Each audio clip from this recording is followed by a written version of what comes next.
Merhabalar, kanalıma, videoma hoş geldiniz arkadaşlar.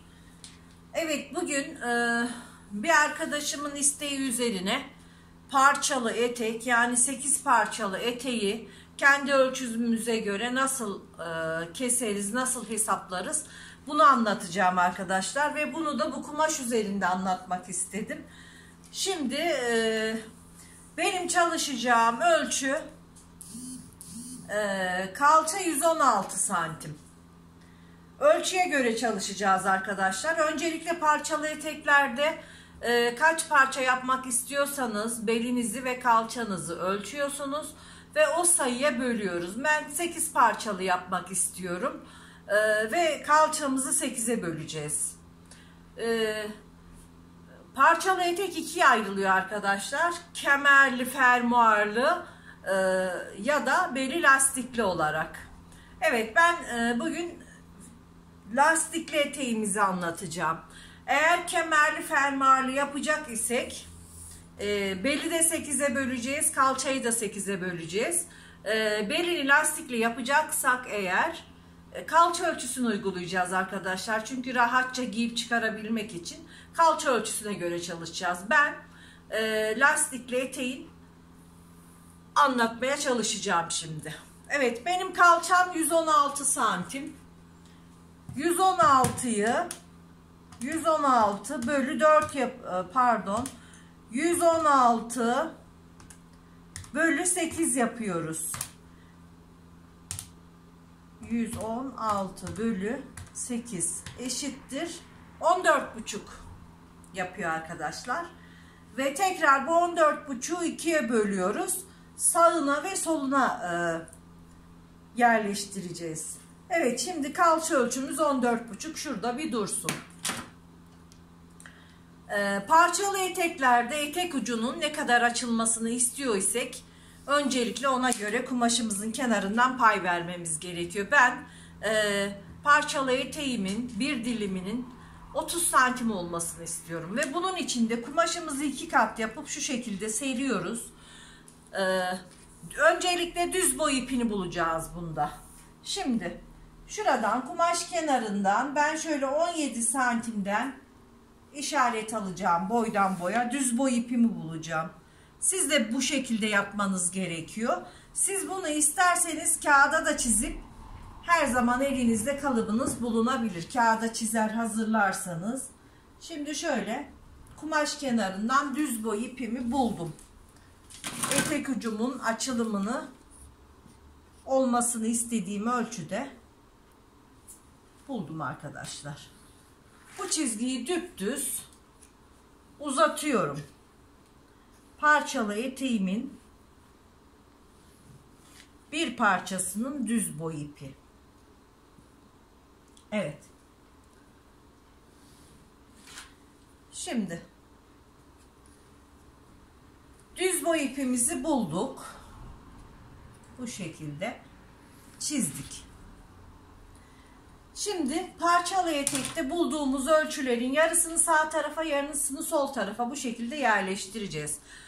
Eteğimizin belinin kemerini sonradan takmak istersek eğer direkt buradan çalışacağız. Ama yok, lastiğini kendinden dikecek esek buradan lastik payına göre düşmemiz gerekiyor. Ben lastiğini sonradan takacağım, kemerini. O yüzden şimdi direkt buradan aşağıya kalça düşüklüğüm olan 18 santimi alıyorum. Bunu sağa ve sola uzatıyorum. Geoder cetvelimle bu şekilde, bakın. Dik açısına dikkat ederek sağa ve sola uzatarak çiziyorum. Ve etek boyumu işaretleyeceğim. Etek boyunuzu ne kadar yapmak istiyorsanız o şekilde ben şöyle eteğimin boyunu 95 santim yapacağım. 2 santimde katlama payı vereceğim. 98'den işaretleyeceğim. Ve burayı da düz bir şekilde çiziyorum. Şimdi ölçülerimizi yerleştireceğiz arkadaşlar. Eteğimiz lastikli olacağı için kalça ölçüsüyle bel ölçüsü aşağı yukarı aynı olacak arkadaşlar. Biz kalçamız 116 santim bölü 8 yaptık. Çünkü eteğimiz 8 parça olacak. 14,5'a ulaştık. Ve bunu 15 olarak yuvarlayalım yarım santim ilave ederek. 7,5 sağına 7,5 soluna yerleştiriyorum. Bakın şimdi şöyle kalçama 7,5 ve 15. Şimdi belimizde çok büzgü olmasını istemediğimiz için yarımşar santim eksiğini bele yerleştiriyorum. Belimi de 7 santim 14 santim yapıyorum. Siz isterseniz kalçayla aynı da yapabilirsiniz. Ama ben çok şey olsun istemiyorum. Yani belde çok büzgü olsun istemediğim için 7 santim yaptım. Evet. Şimdi burayı riga cetvelimizle şu şekilde riga cetvelimle birleştiriyorum. Aynı şekilde burayı da birleştiriyorum. Şu fazlalıklarımızı alalım. Bunu da bu şekilde birleştiriyorum.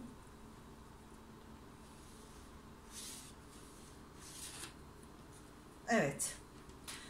Şimdi etek ucuna geliyoruz ve bakıyorum etek ucumu net görebiliyor muyuz?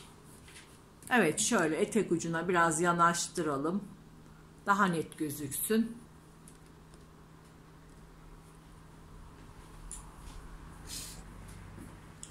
Şimdi buradan 17 santim almıştık. Ben etek ucumun 30 santim olmasını istiyorum ve şuraya 15 santimi yerleştiriyorum. 15 de buraya yerleştiriyorum. Etek ucu sivrilikleri olmasın diye birer santim yukarı çıkıyorum. 1 santim de buradan yukarı çıkıyorum. Ve riga cetvelimle buraları birleştireceğim. Bakın. Ortada sıfırlayarak kenarlardan şu şekilde etek ucumuzu düzeltiyoruz. Bu tarafı da aynı şekilde etek ucunu çiziyoruz. Etek ucumuz gördüğünüz gibi 15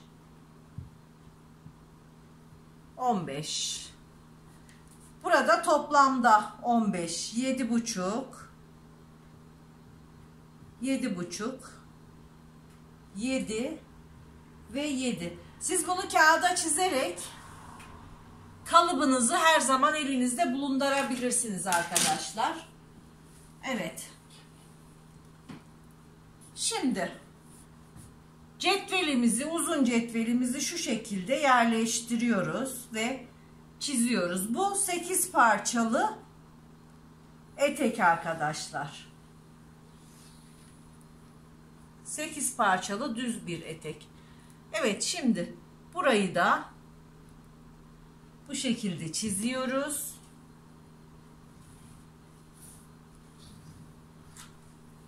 Evet, gördüğünüz gibi 8 parçalı eteğimizin bir parçası çıktı arkadaşlar. Şimdi yapmamız gereken bunu kenarlardan birer santim şu şekilde pay vererek bundan 8 adet kesmek arkadaşlar. Şimdi bu 2 kat olduğu için burada 2 parçamız var ve şimdi ben bunu birer santim dikiş payı vererek kesiyorum.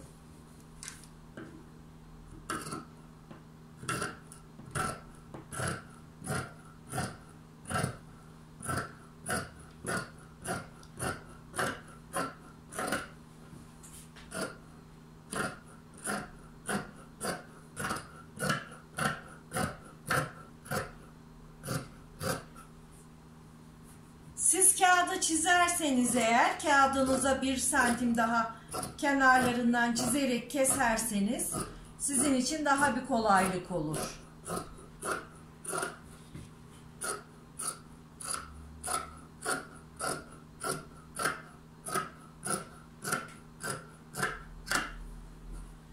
Etek ucunda katlama payını vermiştim boyunu alırken. Şimdi bu şekilde eteğimizin, gördüğünüz gibi 8 parçalı eteğimizin bir parçasını kestik. Yani iki katlı olduğu için.